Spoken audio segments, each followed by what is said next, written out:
With Easter today, we come to the conclusion of what we have been talking about starting last Sunday with Palm Sunday, continuing through with Good Friday, and then into Sunday as well. And honestly, even with Lent as well. We've spent this time in Lent talking a lot about anxiety, looking at the story of Abraham, looking at the story of Jesus, looking at their own sort of anxiety as they were facing their own sorts of concerns and major moments in their lives that looked like something that was going to be incredibly unpleasant. And we've seen how they have dealt with it, how they've gone through with it, and how they faced it. And we see now, similar to Abraham's story, the result of Jesus's own experience, his own sort of experience of anxiety as he was approaching the cross with the resurrection. And for us, this is an incredibly important event. It is the sign that death has been conquered. It is the sign that new life is flowing out from God to us. And Jesus is the first member of the new kingdom that is to be coming to earth. But it also, in terms of the context of what we've been talking about, shows once again, just like in the story of Abraham, God provides and God sees people through situations like that in ways that a lot of times we cannot even imagine.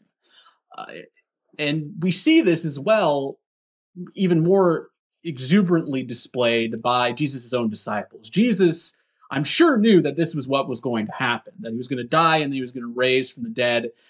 He clearly did not want to die. If he could deal with things in a different way, he wanted to, but he knew that the resurrection was going to be coming after his own crucifixion. His disciples didn't know that, or at least they'd been told that, and they didn't connect with them that this was what was going to happen.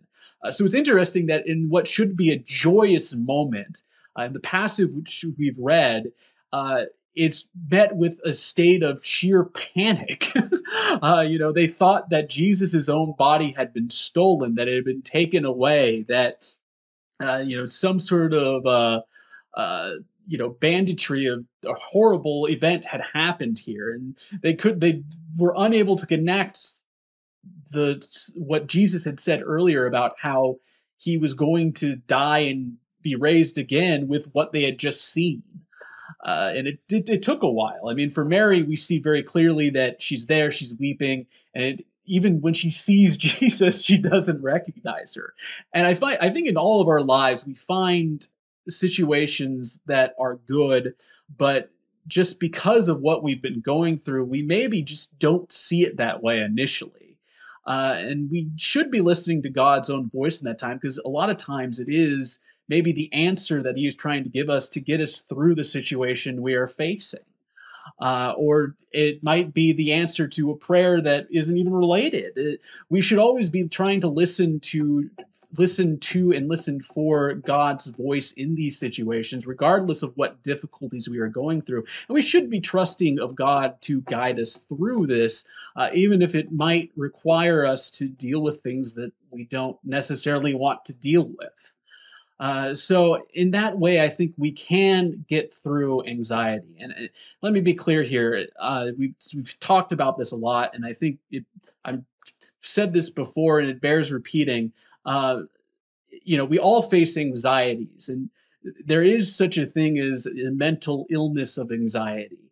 And if you have that, you should seek professional help. If you do find it, even if you haven't necessarily been diagnosed with that, if it is something that is getting in your way, you should go and see somebody to help you.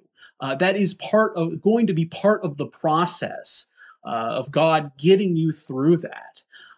But at the same time, we should also keep in mind and understand that we have a God who loves us. We have a God who sent his only son to die for us, to die for our sins. And if he cared enough to do that, he definitely cares enough to help guide us through these problems within our own life. So with that, I wish you all a happy Easter.